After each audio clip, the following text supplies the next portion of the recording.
Bom dia, irmãos. Bom dia. Louvado seja Deus pela a nossa estadia aqui, né? A nossa vida. Nós temos que sempre louvar a Deus porque o Senhor é bom.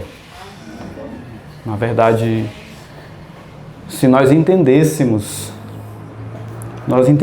mesmo o que Deus fez, o milagre que Ele realizou hoje, para que a gente estivesse vivo, respirando, todos nós estaríamos dando glória a Deus. Porque é algo, é um milagre, é isso, é um milagre. Né? Talvez eu possa até me estender depois nesse assunto, que às vezes a gente não dá graças ao Senhor, né? A palavra do Senhor diz, dê graças ao Senhor. Porque Deus tem feito uma obra, irmãos, poderosa. Obra essa para nos manter vivos, de proteção contra o inimigo e de proteção contra nós mesmos. Deus tem feito uma obra. Irmãos, meu nome é Jonatas, eu sou natural de São Luís, né, junto com meu amigo aqui, Guto. E hoje, pela graça de Deus, nós moramos no Ceará, moramos um pouco afastado da cidade. E lá nós estamos tendo muitos momentos com Deus, momentos maravilhosos. Né? Alguns aqui nos conhecem pessoalmente, amigos, graças a Deus, vieram de longe, né? Louvado seja Deus, porque Deus protegeu e guardou vocês dessa viagem, né?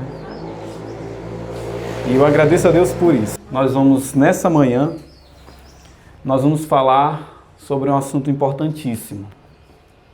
Na verdade, eu tenho percebido na Bíblia que Deus sempre traz o mesmo assunto em diversos momentos.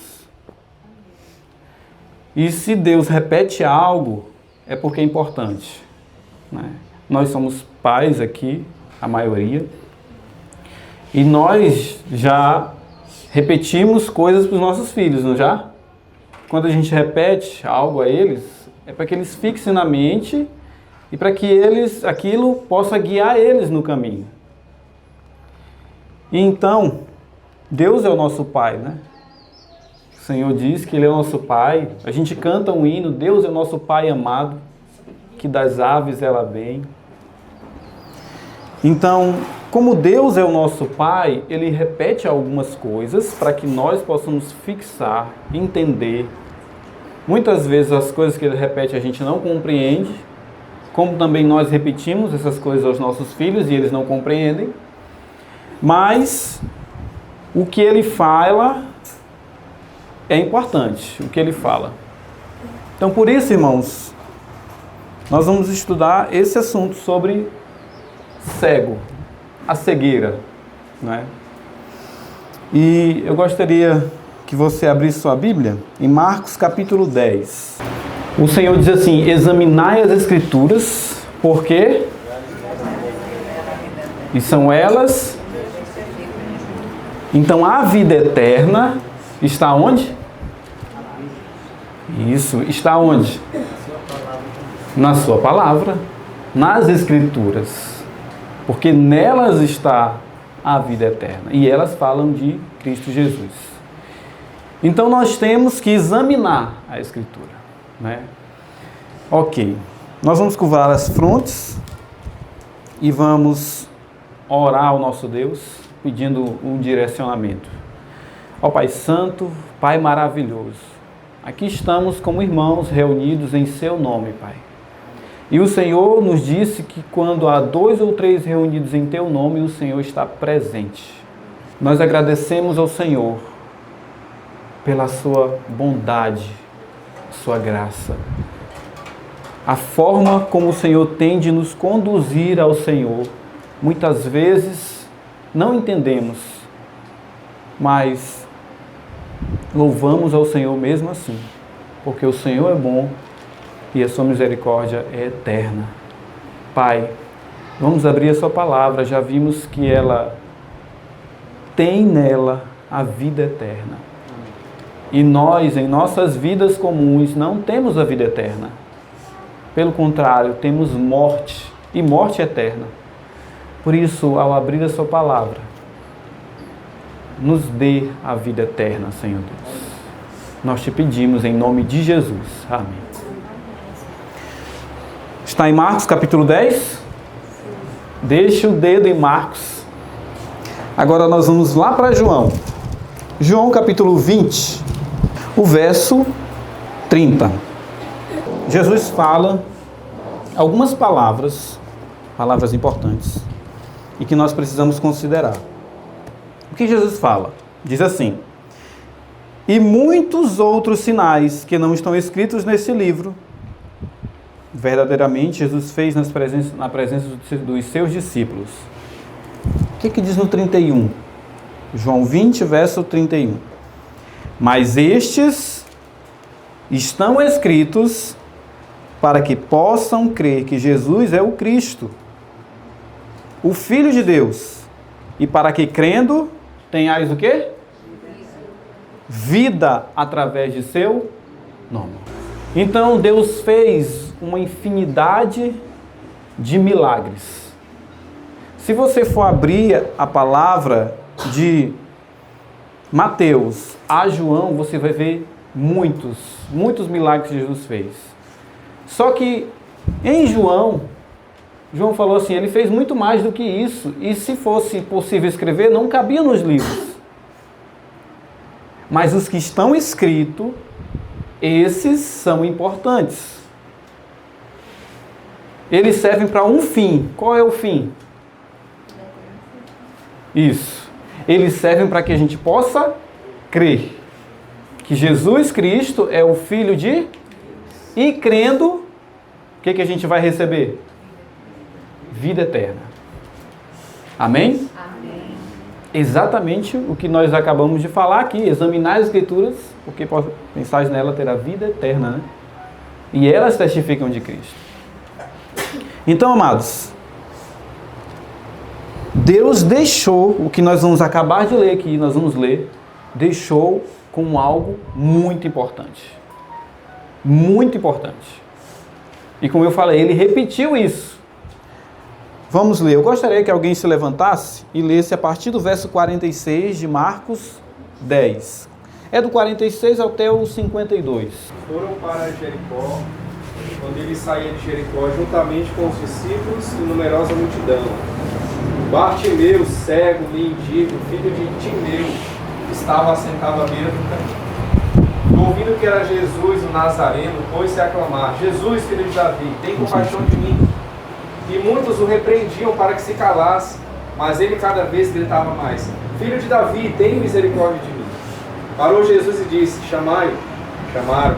Então o cego disse-lhe: Então o cego, dizendo-lhe: Tem bom ânimo, levanta-te, ele te chama. Lançando de si a capa, levantou-se de um salto e foi ter com Jesus. Perguntou-lhe Jesus: Que queres que eu te faça? Respondeu o cego: Mestre, que eu torne a ver. Então Jesus lhe disse: Vai, a tua fé te salvou. Imediatamente tornou a ver e seguia a Jesus escravo. Amém? Amém? Muito bem.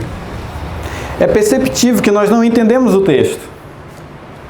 Sabe por que nós não entendemos o texto? Porque ninguém disse amém, como deveria ser dito. Agora, vamos lá. Como eu falei, um pai, quando quer instruir num caminho correto, ele fala uma vez, ele fala duas vezes, não é assim? Ele vai tentando, repetindo. Abra sua Bíblia. Mateus capítulo 20.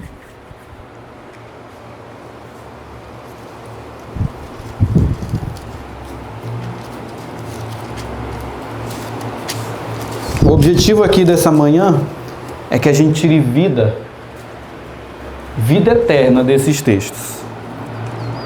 Mateus capítulo 20, verso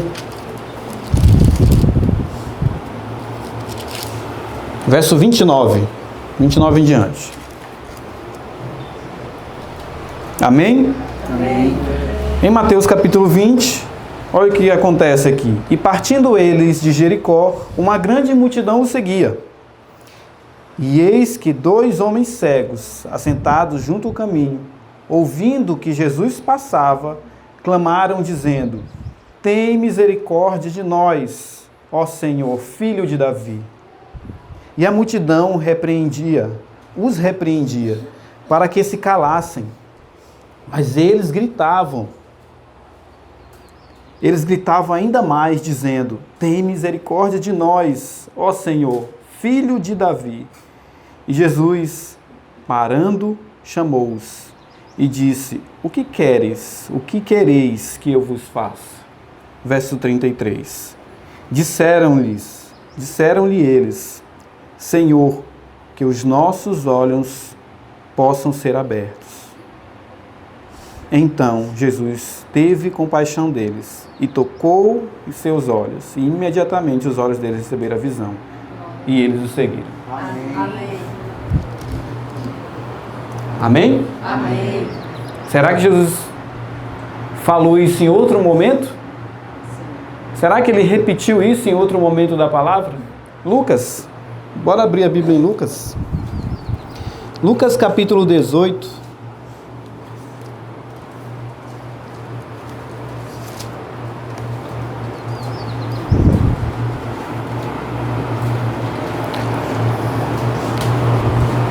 Lucas capítulo 18, verso 35.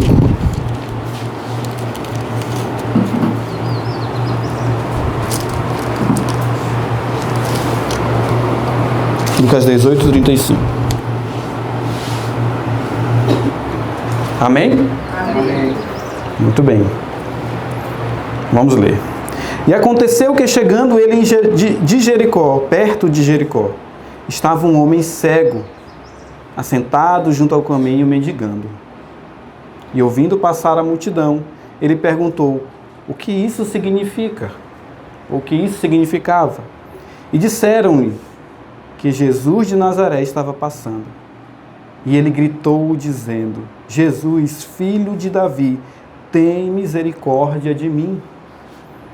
E os que iam à frente o repreendiam, para que se calasse.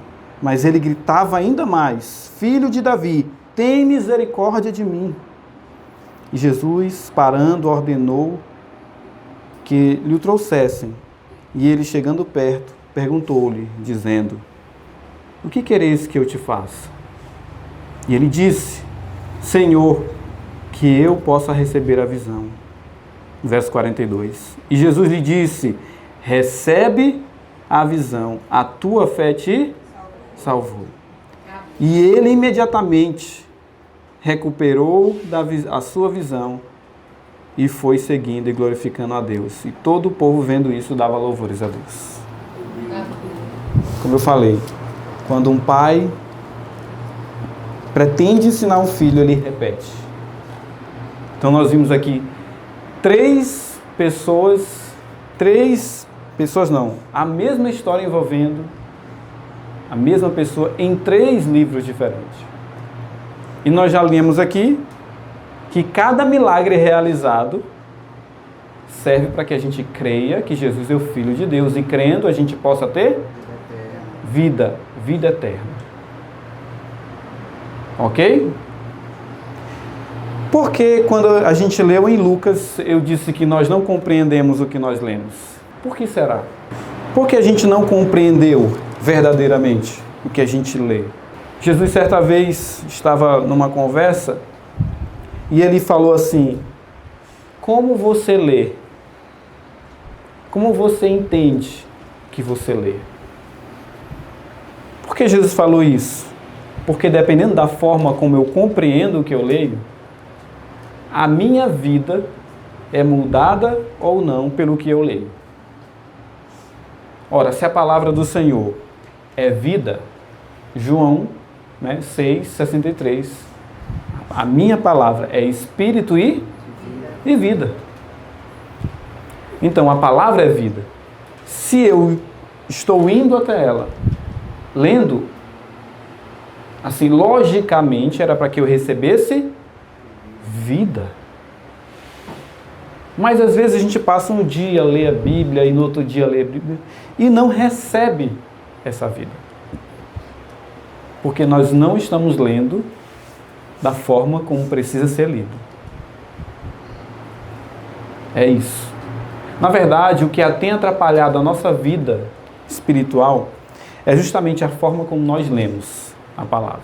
Nós lemos como uma história que foi vivida por algumas pessoas lá atrás e que está escrito aqui para que eu possa conhecer isso.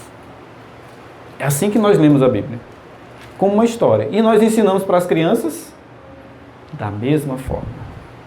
As crianças conhecem a história de Davi e Golias. Não conhecem? A gente não repete a história? As crianças conhecem a história de Gideão, os 300. Não conhecem? Só que como a gente vai ensinando eles, é a forma errada de ensinar. Porque nós mesmo não recebemos o que lemos. Então, por isso, nós não recebemos a vida e nem passamos a vida para os nossos pequenos.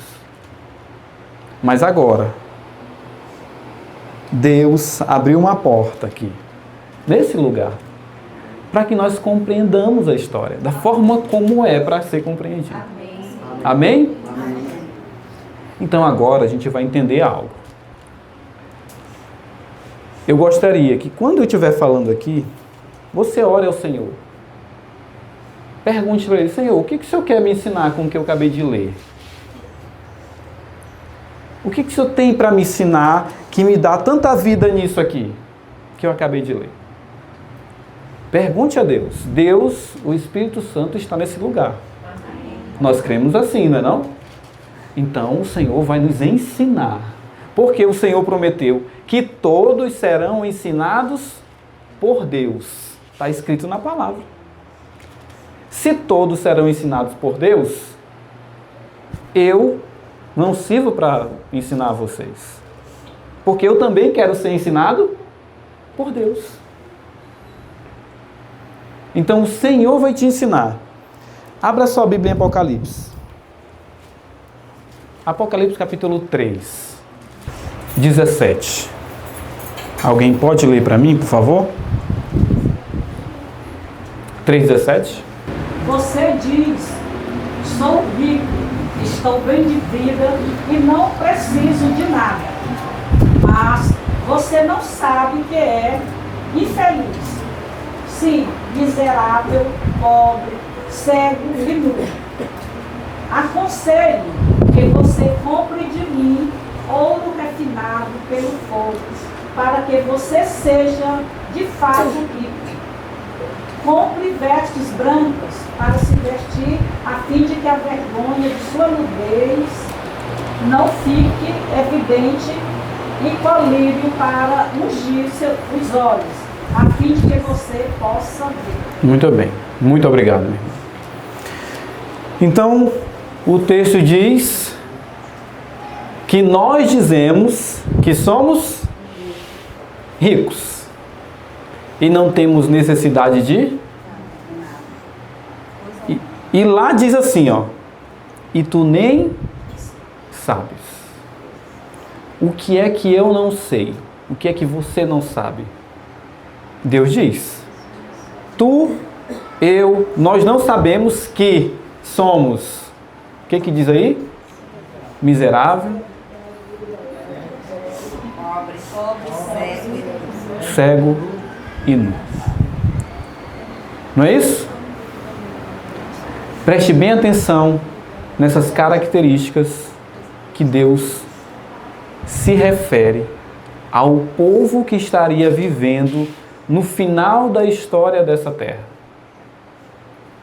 Quais são as características que Deus diz? Desgraçado, sem a graça, miseráveis, pobres, cegos e nus. Não é isso que Deus fala? E Deus fala isso para quem? Deus fala isso para as pessoas que estão ao redor de nós no mundo? Não, porque na carta, a carta é dita, é falada a uma igreja. A igreja que está em Laodiceia. Muitas pessoas leem esse texto e dizem, opa, eu estou num período de Laodiceia, mas eu não faço parte de... Eu já vi muito isso. Esses são os mais cegos que existem. Porque Deus, sabendo de todas as coisas, Ele diz assim, tu nem sabes que tu é isso. E por que nós dizemos que, alguns dizem, né? Eu já disse isso, que nós estamos vivendo no período de Laodiceia, mas nós não somos Laodiceia. Porque nós deixamos de fazer algumas coisas. Eu sempre gosto de dizer a expressão, não? Só uma palhinha. Eu sempre gosto de dizer a expressão, eu não preciso fazer parte de Laodiceia. Não dizer que eu não faço parte dela. Não necessariamente Laodiceia está na sua situação, mas eu não necessariamente preciso fazer parte de Laodiceia. Muito bem. Então, Deus, conhecendo o nosso coração, porque lá em Jeremias capítulo 17, verso 10 diz, eu, o Senhor, esquadrinho o coração. Deus conhecendo o nosso coração, sabendo que o nosso coração é enganoso, porque no verso 9 de Jeremias capítulo 17 diz que enganoso é o coração e desesperadamente perverso, quem o conhecerá? Ele diz o que nós somos. Deus dá algumas características aí de como é a geração que estará vivendo nos últimos dias da história dessa terra. E ele diz, desgraçado, miserável, pobre, cego e nu. Não é isso? E nós acabamos de ler alguma coisa a respeito de um cego. Quando eu li a primeira vez essa experiência, essa história que aconteceu com esse homem, eu fiquei pensando, como eu vou tirar a vida daí? Eu enxergo. Quer dizer, mais ou menos, né? Eu uso óculos, tenho uma deficiênciazinha de visão, mas eu vejo, é só colocar uma lente e as coisas melhoram. Entendeu? Eu não sou cego. Eu tenho feito isso e aquilo, tenho compreendido o tempo. É tempo de fazer isso, é tempo de ir para o campo e tal. Eu tenho compreendido essas coisas. Eu não sou cego. Cegos são aqueles que não compreendem isso. E Deus me repreendeu. Deus me repreendeu.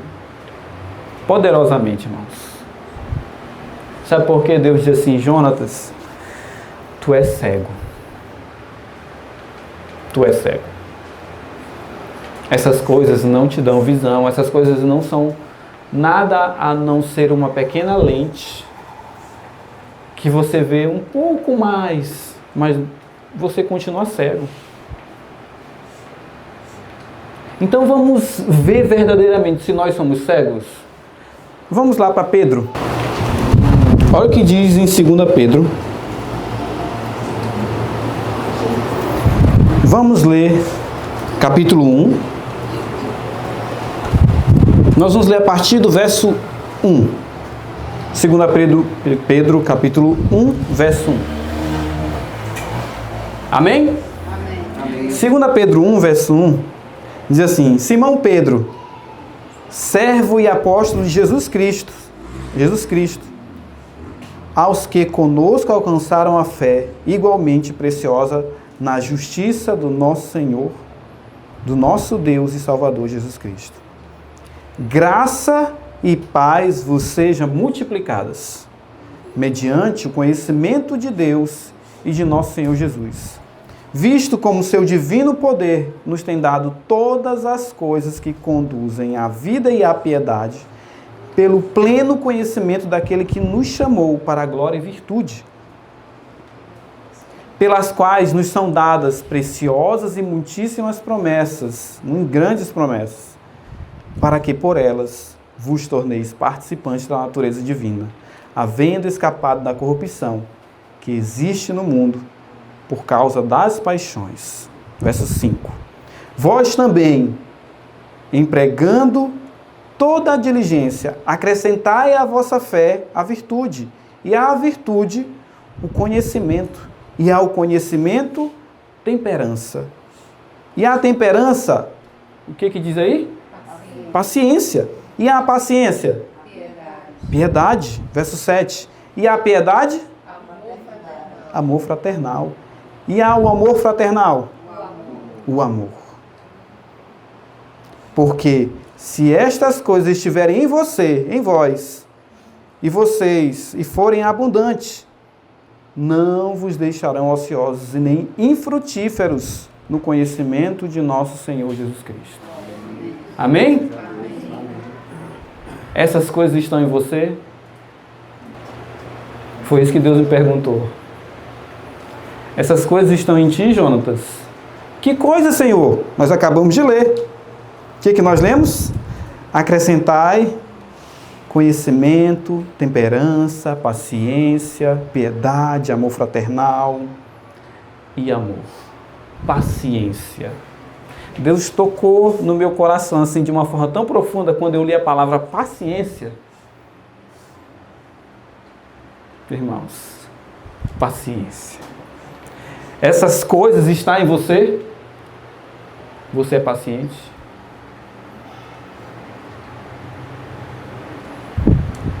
Quando o Itamar pede para o Isaac buscar uma ferramenta, e o Isaac vai buscar a ferramenta, e depois o Itamar pede para o Isaac buscar uma outra coisa, aí o Isaac vai buscar, e depois ele pede para ele buscar outra coisa, aí o Isaac já vai começar a ficar chateado. Por quê? Porque não tem paciência. Aí ele diz, por que o Senhor não pede tudo de uma vez? Não é assim? Não é assim que acontece. E conosco em casa? Você está limpando aqui, aí seu esposo chega e entra com os pés sujos. Tudo bem, uma vez é tranquilo. Não tem problema. Você só diz, meu amor, olha, estou limpando, não está vendo? Entra uma segunda vez, uma terceira vez. E isso já começa a inflar, a encher a gente. Quando alguém comete um erro várias vezes diante da gente, assim, como é que a gente reage?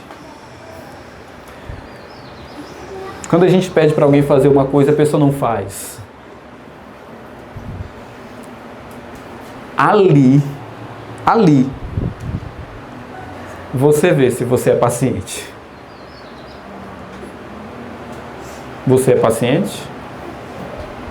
Agora veja o próximo verso que você não leu. Qual vai o verso? O 9. Olha o que Deus diz. Pois... Alguém pode ler, por favor? Verso 9. Pois aquele a quem estas coisas não estão presentes, é cego, vendo só o que está perto, esquecido da purificação dos seus pecados de outrora. Vocês entenderam que o texto o Senhor acabou de nos dizer? Aqueles que não têm essas coisas, que coisas? Que coisas são que o texto fala? Paciência, temperança, piedade, amor fraternal. Aquele que não tem essas coisas é? Agora a pergunta. Você é cega? Você é cego?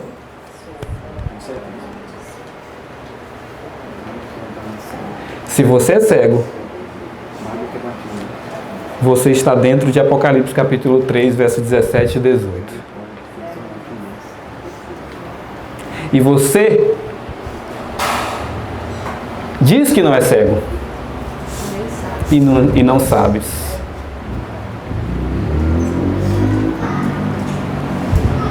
Deus falou isso para mim. Muito bem. Já o Senhor nos mostrou nesse momento que todos nós somos cegos. Não foi isso? E agora? Depois que Deus nos revela que nós somos cegos, o que tem que ser feito? O que precisa ser feito? Agora volte para Lucas, capítulo 19, 18. Agora sim. Agora nós vamos entender e tirar a vida que Deus quer nos dar através desses textos. O nosso maior problema, irmãos, é porque nós não entendemos que somos cegos. Não aceitamos que somos cegos. Se um irmão chega para você e diz que você é cego, você fica chateado com ele.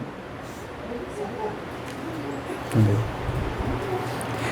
Se o marido com a esposa, ou a esposa com o marido, diz que o outro é cego, já causa algo. Isso falando de uma cegueira física. Imaginemos aqui, se todos nós fôssemos cegos, não tivéssemos a visão, e nós soubéssemos que nessa rua, nesse momento, está passando alguém que pode nos curar. O que nós faríamos?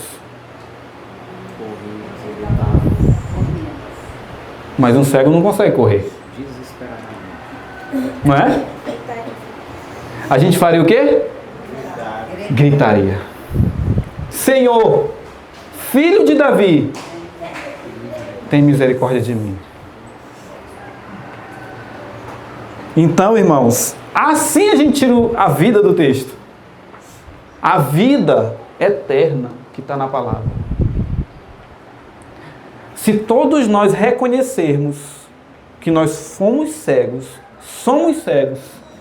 nós vamos clamar a Jesus Cristo para que Ele nos dê visão. É isso que o Senhor quis mostrar. Por isso Ele deixou escrito em 3 lugares diferentes a mesma história. A mesma forma como Ele curou. Foi por isso que Deus colocou em vários lugares.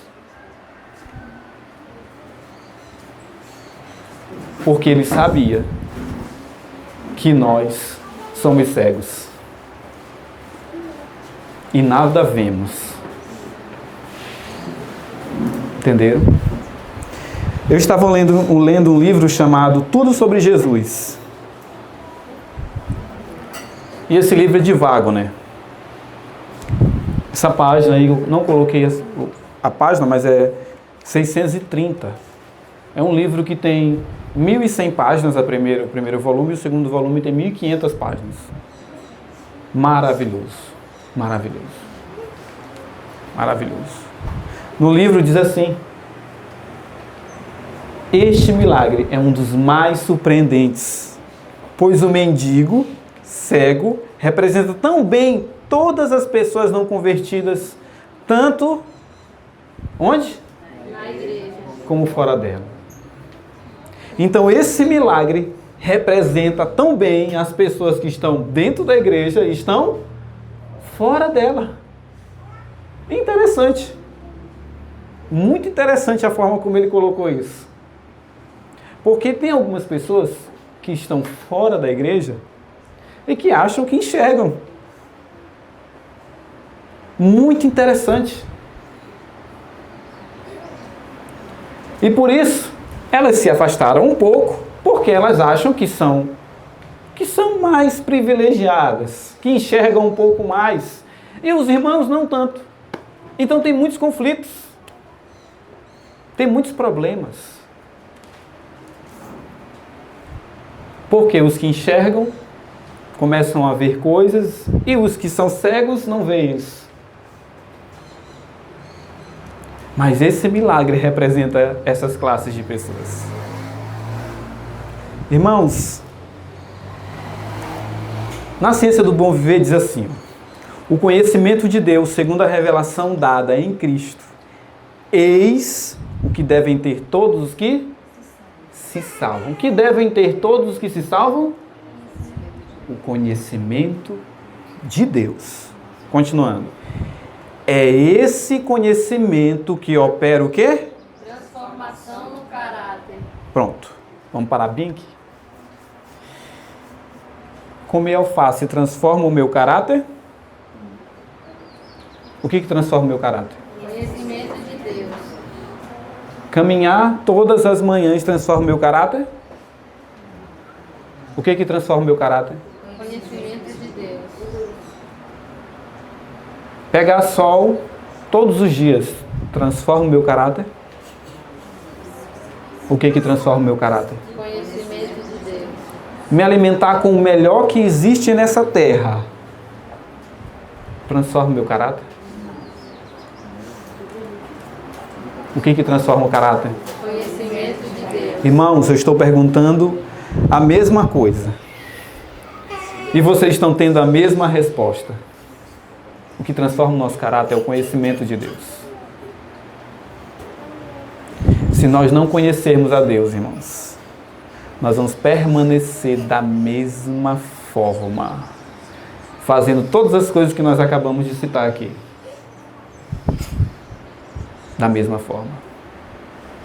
E é por isso que você vai ver pessoas que têm 20 anos sendo vegetarianos. Mas se alguém pisar no calo, a pessoa já explode. Com a mulher ou com o marido, é um bruto ou uma bruta. Não tem paciência. Não tem misericórdia com aqueles que erram, que não conhecem a Deus. Porque ele mesmo não tem o conhecimento de Deus. E por isso, o seu caráter não foi transformado. É muito forte isso, irmãos. Isso foi muito forte para mim. Sabe por quê? Porque eu vivi anos pensando que o que operava uma mudança em mim eram coisas que eu poderia fazer. Eram 8 remédios. Na verdade, não. 7 remédios. O 8º eu não fazia tão bem. Qual era o 8º? Confiança em Deus. Pois é. Eram 7 remédios. Irmãos, eu estou falando aqui, eu tenho 5 anos que eu moro no campo. E eu tenho viajado em muitos lugares. Ontem eu falei um pouco para vocês isso. Em todos os lugares que eu tenho passado. Pessoas que moram no campo muito mais tempo do que eu. Que são vegetarianos há anos e anos e anos. 30, 40, 50 anos. São as mais duras e secas pessoas que eu já conheci na Terra. Sem compaixão. Então eu comecei a ver, tem alguma coisa errada nisso. Essas coisas não conseguiram operar uma mudança no caráter. A única coisa que opera a transformação no caráter é o conhecimento de Deus. Recebido, ele recriará a alma à imagem de Deus. Peraí, nós lemos agora, me lembrei de um texto. Quando o caráter de quem? De Cristo. For feito o quê? For o quê? Refletir. Refletido onde? Perfeitamente. Perfeitamente, onde? Sua igreja. O que vai acontecer? Então ele virá reclamá-los como seus. Jesus já veio reclamar-nos como os seus. O caráter de Deus não foi refletido. Ele não foi recriado. Ele não foi recriado, irmãos. Quando isso acontecer nas nossas vidas, sabe o que vai acontecer? Comunicará a todo ser um poder espiritual que é divino. Eu ouvi uma frase de uma pessoa que está aqui presente, que nunca saiu da minha mente. Nosso irmão Pedro. Ele disse assim, olha, As pessoas que vêm pra cá pensando que mata transforma alguém, mata não transforma ninguém. Mas tem muita gente que acha isso. Que acha que as coisas que a gente faz moldam dentro de nós. Essas coisas são importantes. Mas elas têm um outro fim que não é esse. Porque Deus pediu que fossem feitas. Mas o que acontece? Nós colocamos nessas coisas um poder, uma força que não tem como essas coisas fazerem em nós. Elas são importantes. O texto aqui, para ser mais fácil, diz assim: quando ouviu que era Jesus de Nazaré, começou a dizer: Jesus, filho de Davi, tem misericórdia de mim. E muitos lhe ordenaram que se calasse, mas ele clamava ainda mais: Filho de Davi, tem misericórdia de mim. E Jesus parou e mandou que o chamassem. Chamaram o cego, dizendo: tem bom ânimo, levanta-te. Ele te chama. É porque eu peguei da tradução do livro. Ele te chama. Irmãos, como é que o cego estava? Qual é a posição que ele estava fisicamente? Ele era cego, mas como ele estava? Ele estava em pé, sentado? Pois é. Nem conseguia se levantar. Até ter esperança em ver Jesus. Esperança em ver Jesus, saber que Jesus estava passando. Página 630 diz assim: todos os homens são cegos por natureza. Por quê? Pois todos pecaram. E pecado é cegueira. O pecado cega a gente. Esses dias eu ouvi a história de um homem que muitos consideram muito espiritual, mas que caiu em um pecado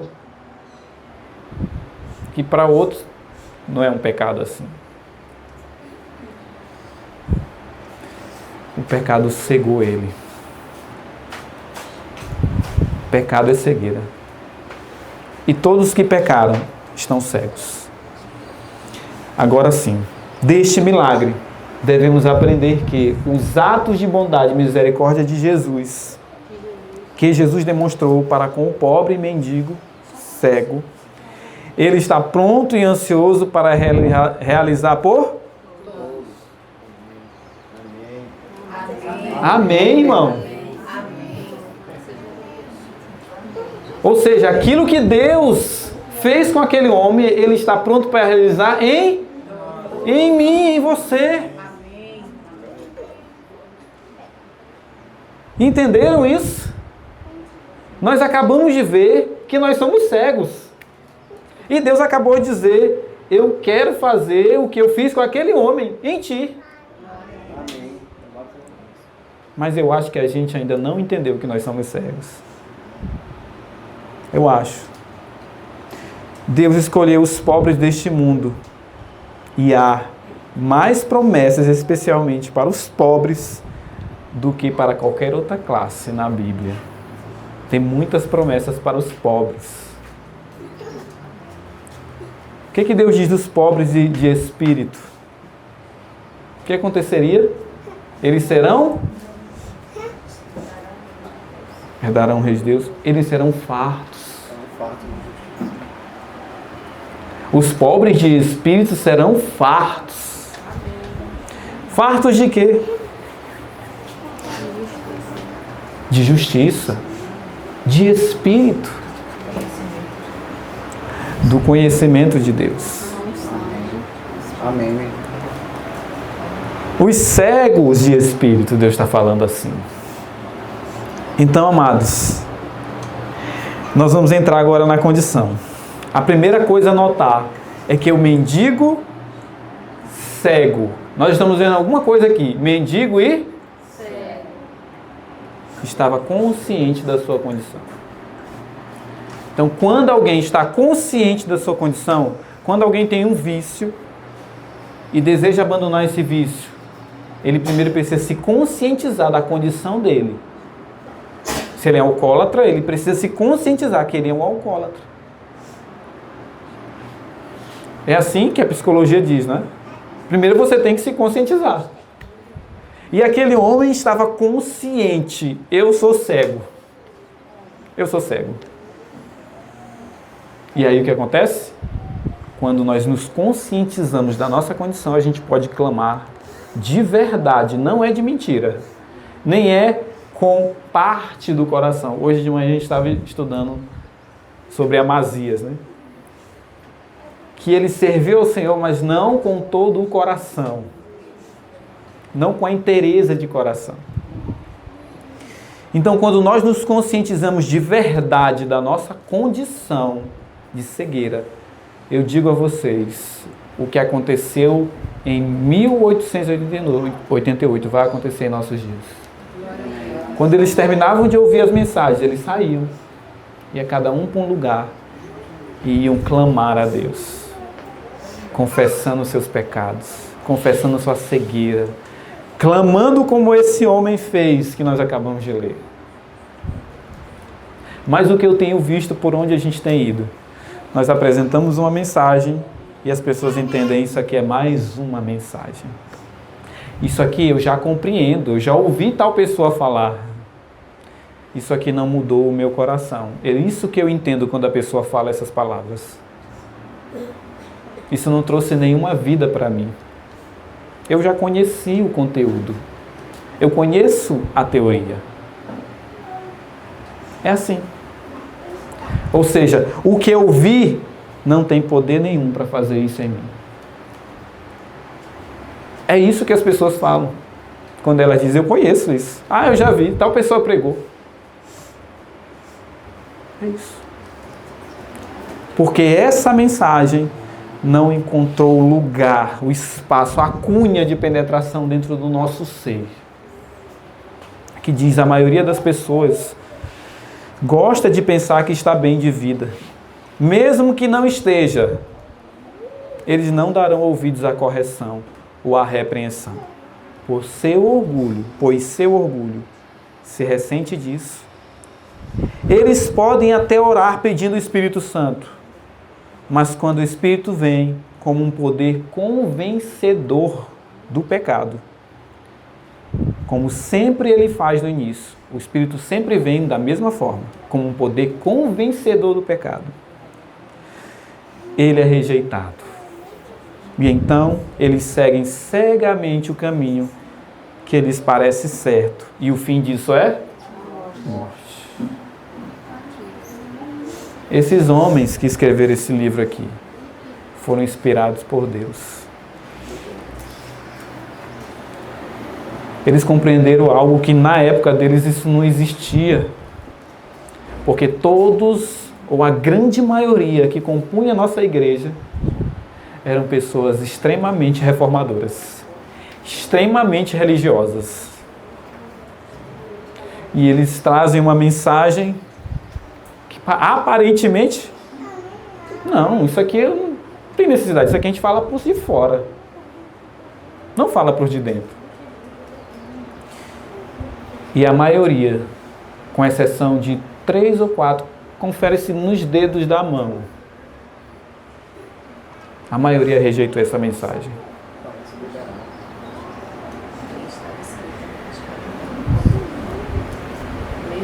E sabe quando eu apresento essa mensagem? As pessoas vêm até mim e dizem, isso aí eu já entendo. Ellen White escreveu durante 40 anos sobre isso. Isso é verdade, ela escreveu. Mas nós somos cegos. O problema é esse. Não é que ela escreveu, é que nós somos cegos. Então nós criamos uma teoria de uma verdade e dizemos, eu compreendi a mensagem. Essa é a mensagem. E não é assim. A mensagem que foi trazida em 1888 e que Deus está trazendo de volta em nossos dias, ela é uma mensagem que vai mudar dentro de você. Amém. Ela muda a sua experiência com Cristo. E depois da sua experiência com Cristo ser mudada, vai ser mudada a sua experiência com o seu filho, com o seu marido, com a sua esposa, com os irmãos, com os vizinhos que estão ao seu redor, com os irmãos que estão na igreja, com aqueles que te perseguem. Essa experiência vai mudar tudo, irmãos. Irmãos, eu vou contar uma história aqui para você, algo que aconteceu na minha vida. Alguns anos atrás. Ontem eu falei que Deus me abriu a porta para essa mensagem. Algo que eu queria. Senhor, eu quero aprender, Senhor.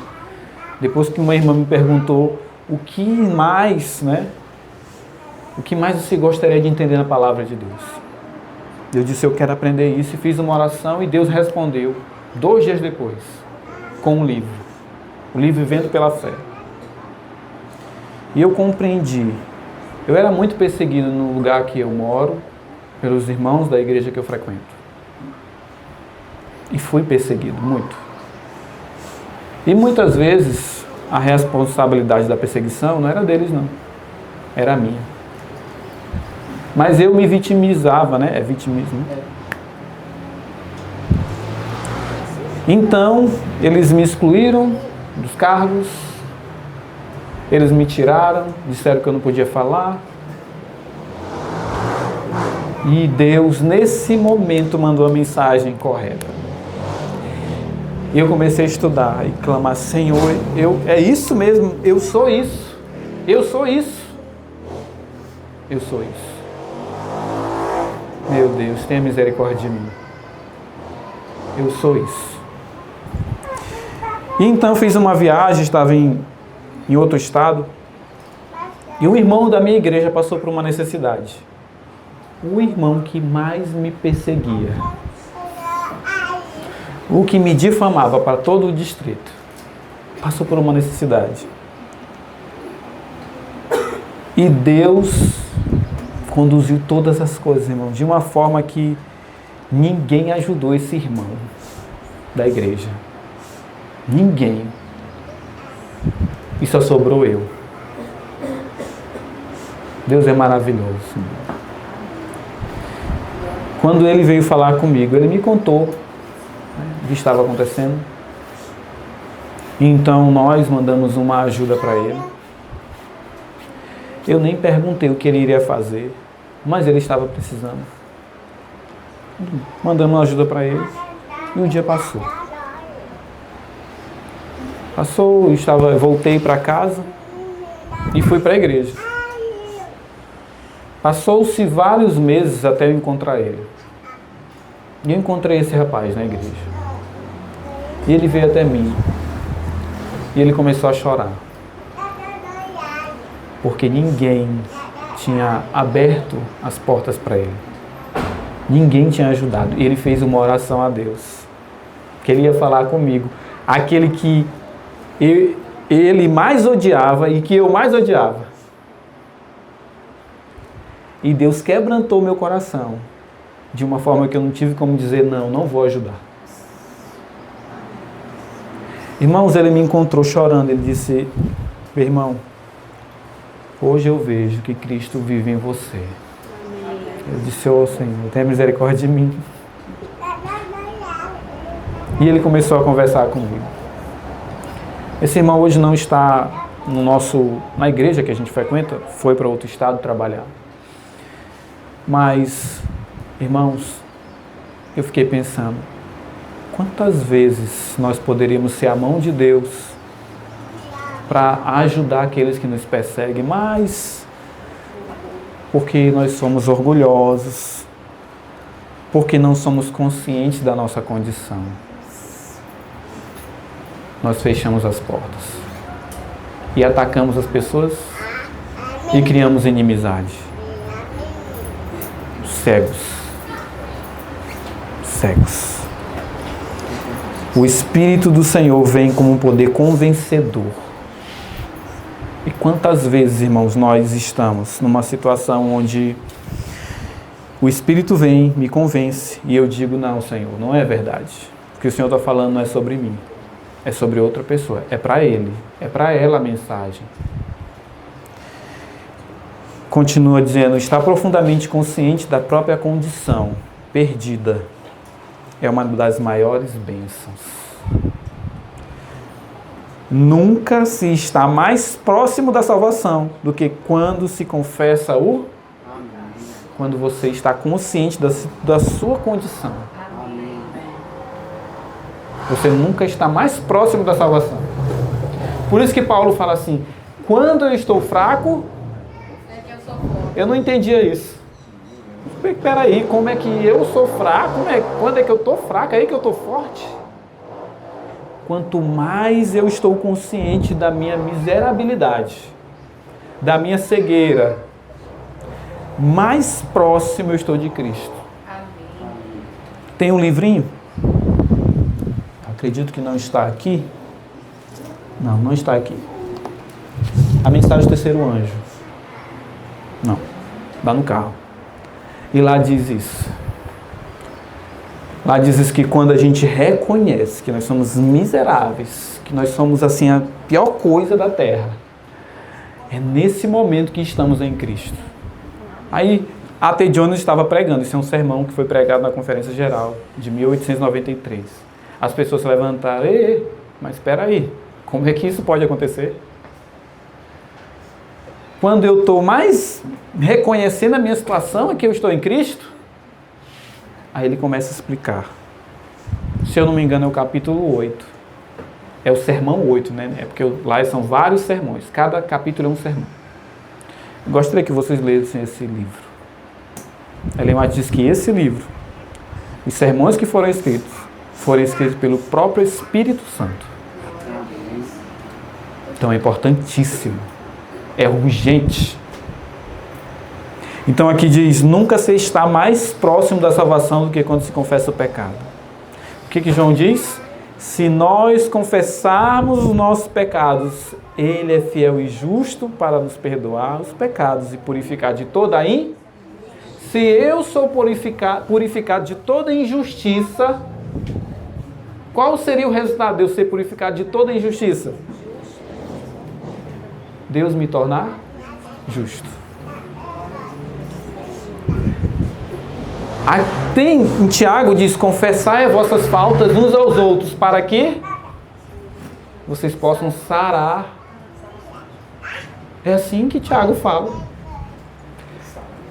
E cegueira é uma doença? Olha, interessante. Se nós confessarmos as nossas faltas uns aos outros, o Senhor prometeu que nós seremos sarados. Irmãos, é muito difícil confessar. Porque nós somos orgulhosos. Nós somos muito orgulhosos. Ninguém confessa que errou. Cada um olha para o outro e vê que o outro errou. E se o outro errou, porque ele errou, foi por isso que eu errei. Ele errou primeiro, a culpa é dele. Não é isso que acontece? Em nossos lares, em nossos vizinhos. Se o outro errou, a culpa é dele.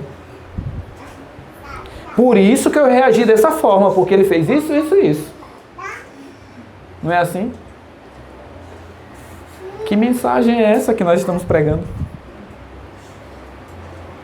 Contra a palavra de Deus. Mas isso é algo, é uma atitude de um cego. É um cego. Mas quem busca a salvação, muitas vezes encontrará muitos que tentam desencorajá-lo. Não foi o que aconteceu com o homem? Ele não quer te ver. Mesmo os profetas cristãos, muitas vezes, impedem os pecadores de virem a Jesus. As pessoas perto de Bartimeu o repreenderam, dizendo-lhe para não fazer tanto barulho. O que o grande mestre, que tinha milhares de pessoas seguindo, atento a cada palavra, cuidaria de um pobre, insignificante, cego e mendigo? E é isso que muitas almas pobres ouvem. As nossas vidas pregam isso. Pregam isso. Pregam isso. Para você chegar lá perto dele, você tem que estar bom. Cego não. Cego não. Este pobre homem, porém, não devia desanimar. Quanto mais as pessoas tentavam afastá-lo de Jesus, mais determinado ele ficava a atrair a sua atenção. Ele gritou ainda mais alto: Senhor, Filho de Davi, tem misericórdia, compaixão de mim. Isso não o atrapalhou. Isso fez com que ele clamasse ainda mais. Será que essa tem sido a nossa realidade? Esse homem era cego, não é? Muito bem. A Bíblia diz que além de cego, ele fazia algo. Ele fazia o quê? Ele mendigava. Um mendigo é rico? Um mendigo é pobre. Pobre. Vamos voltar para Marcos 10.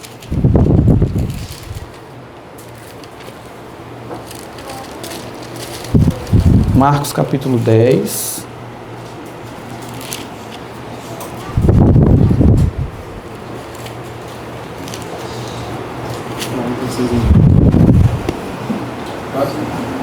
Olha o que diz. Marcos 10. Diz assim. Verso 49. Verso 48 diz: E mandaram que se calasse. Mas ele clamava ainda mais alto: Filho de Davi, tem misericórdia de mim. Verso 49. Marcos 10.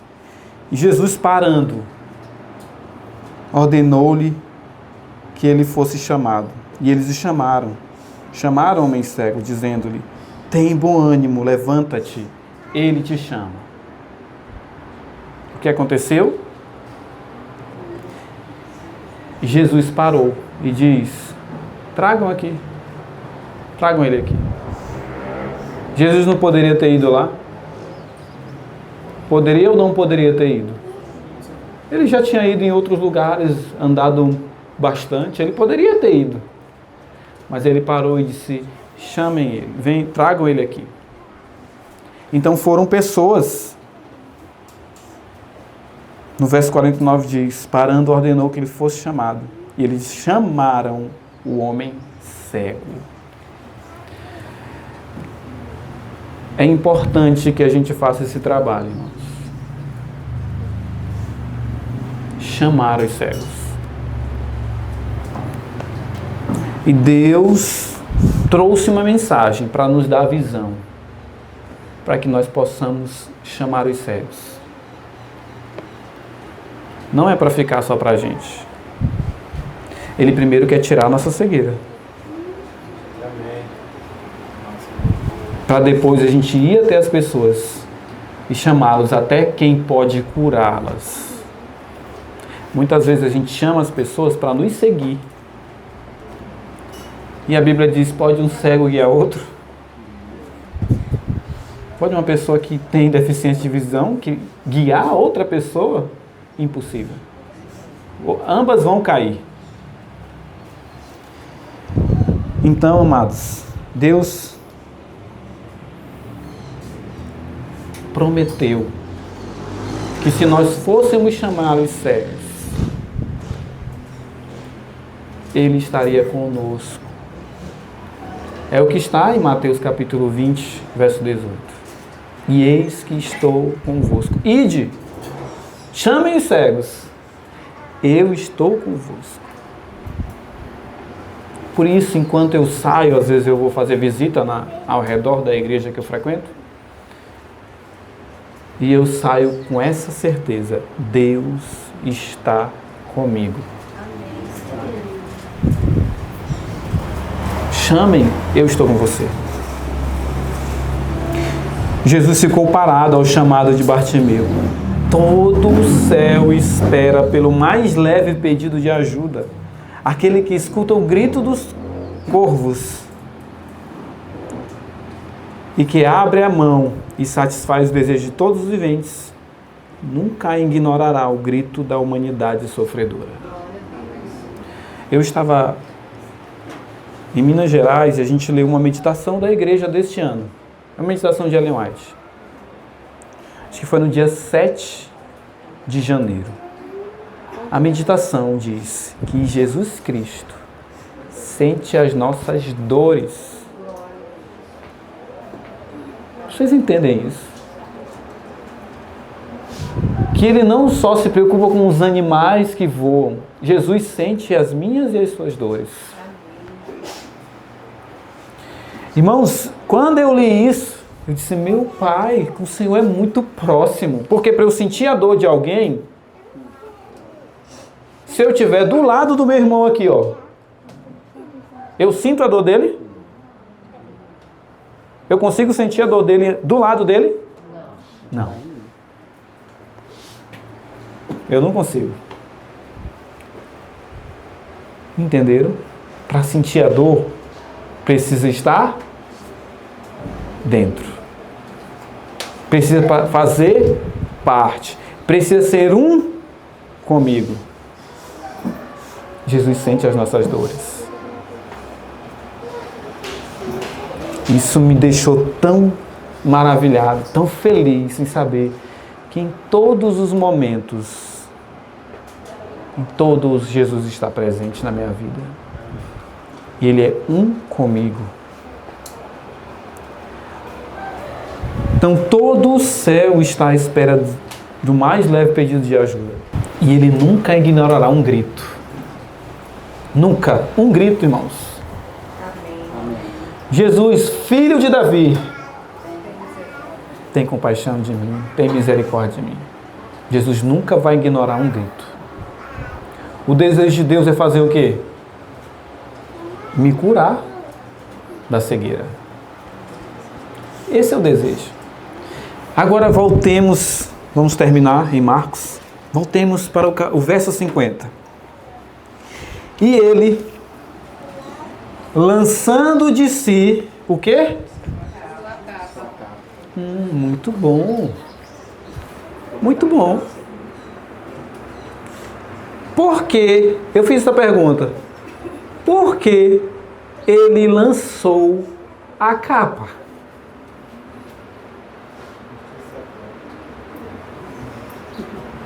Vocês começaram a entender que o que está acontecendo aqui nesse verso, nós acabamos de ler em Apocalipse capítulo 3, pobres, miseráveis, cegos e...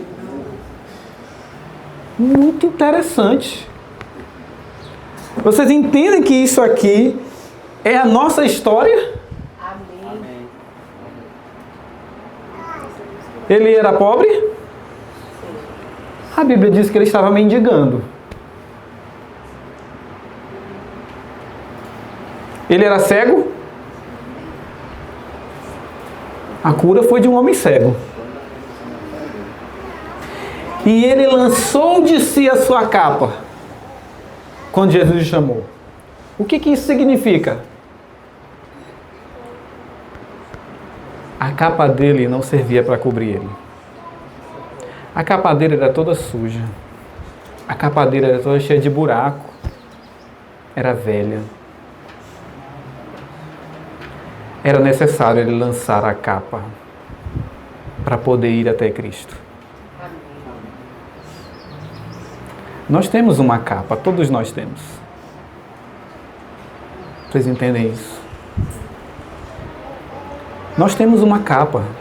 A Bíblia diz que a nossa justiça é um trapo de imundície. Exatamente igual à capa desse homem. Poderia ter anos sem lavar. Sujo. Podre. Era necessário lançar de si a sua capa. E diz mais, se lançando de si a sua capa, levantou-se e foi até Jesus.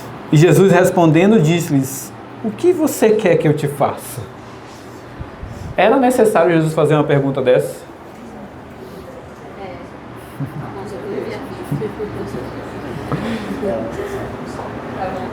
Era, irmãos.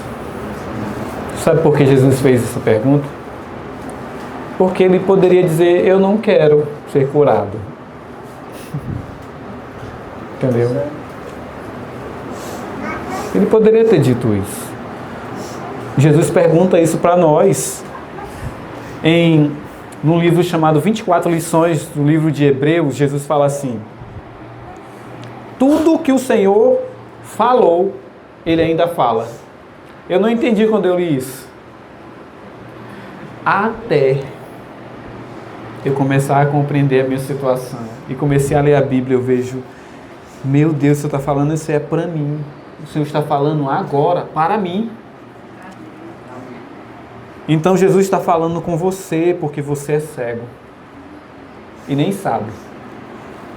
Você é pobre e miserável e nem sabe. E você tem uma capa suja e nem sabe. O que quer que eu te faça?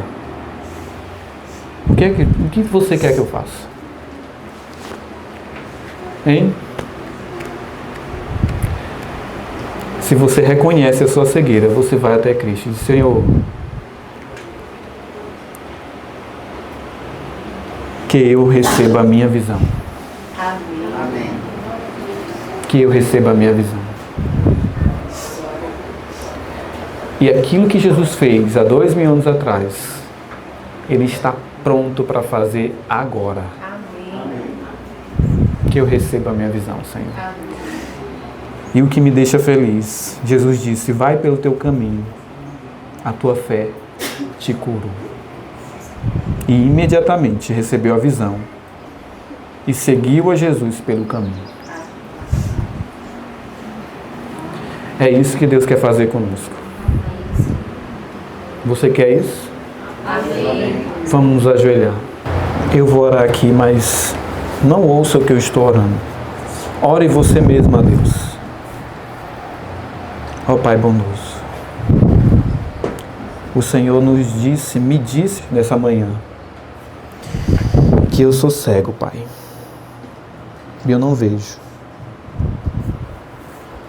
O Senhor me disse que eu sou pobre, eu sou um mendigo, não tenho a Tua graça em mim. Sou desgraçado.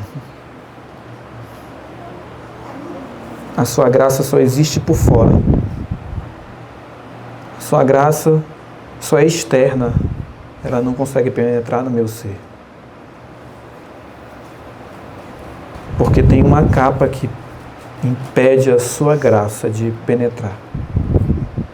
Pai, nesse momento quero lançar a minha capa fora, Pai. Reconheço que de mim nada pode ser feito, Pai. Eu nada posso fazer. Reconheço, Pai, que se o Senhor não habitar em mim, todas as minhas obras são trapos de imundície. Reconheço, Senhor, que sou cego, que não vejo um palmo além do meu nariz. Reconheço que eu preciso de Ti, Pai. Tenha misericórdia de mim, Senhor. Tenha misericórdia de mim, Senhor Deus. Eu tentei muitas coisas, Senhor, para enxergar. Eu tentei muitas coisas, Senhor, para lavar as minhas vestes. Eu tentei muitas coisas, Senhor, para me enriquecer. Mas nada consegui, Pai. Mais pobre sou, mais miserável sou, mais cego estou, mais sujo. Por favor, Senhor Deus, tenha misericórdia de mim, pecador. Se não for pela Sua promessa, Senhor, aqueles que clamarem ao Senhor, o Senhor responderá. Aqueles que confessam e deixam alcançarão misericórdia.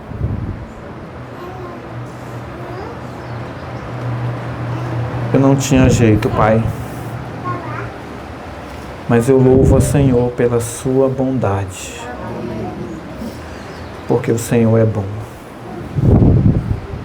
E o Senhor é misericordioso.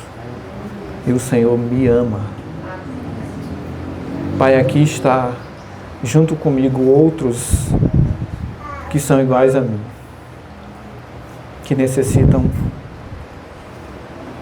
que a sua glória seja lançada no pó. Eu não sei o que o Senhor vai fazer para lançar a glória no pó. Mas o Senhor tem trabalhado para esse fim. O Senhor tem trabalhado para lançar a nossa glória no pó. E para fazer algo em nós que é impossível para nós fazermos por nós mesmos. Por isso, Senhor Deus, eu louvo e agradeço ao Senhor. E confio que da mesma forma como o Senhor agiu no passado, o Senhor agiu hoje. O Senhor está agindo agora. Porque o Senhor não muda. O Senhor disse isso. É o mesmo no passado, hoje e sempre será. Então isso me traz a alegria, isso me traz a esperança de que o Senhor fará a mesma obra que fez nesses versos que acabamos de ler em nossas vidas. Pode ser que alguns sejam curados imediatamente. Pode ser que outros, ao saírem daqui, mas o Senhor quer fazer esse milagre em nós. Obrigado porque a sua palavra é espírito e é vida. Obrigado porque recebemos vida nessa manhã por meio da sua palavra. Porque a sua palavra é a nossa vida. Agradecemos porque estamos reunidos em teu nome. Agradecemos porque o Senhor tem nos dado um Espírito, o Espírito Santo tem nos dado porção dobrada do Espírito Santo. Obrigado porque o Senhor tem trazido até nós um ensinador de justiça, de acordo com a justiça. Esse é o começo do alto clamor. Amém. E toda a terra vai ser iluminada com a sua glória. Muito obrigado, Pai. Nós nos levantamos aqui confiantes que a boa obra que o Senhor começou, o Senhor vai terminar em nossas vidas. Amém. Em nome de Jesus agradecemos. Amém.